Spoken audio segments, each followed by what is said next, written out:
If you know me at all, you know that I have, at any point in time, at least 5 cans of chickpeas in my pantry because I have what they call chickpea anxiety, which is when you're at the grocery store and you see the cans of chickpeas and you think, do I have chickpeas at home?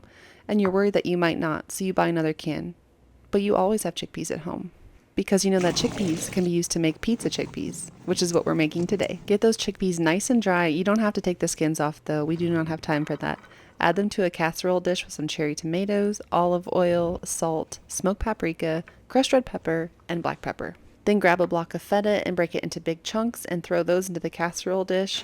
Roast that up until the tomatoes are bursting and the chickpeas are a bit crispy. It wouldn't be pizza without mozzarella, so take a big ball of mozzarella, break it up and throw it all over the casserole dish. At this point, turn your oven to broil setting and cook it for just a few minutes until the cheese has melted and the top is blistered. Top with lots of fresh basil and serve with nice, good, crusty bread. You cannot get these pizza roasted chickpeas into your dinner rotation soon enough.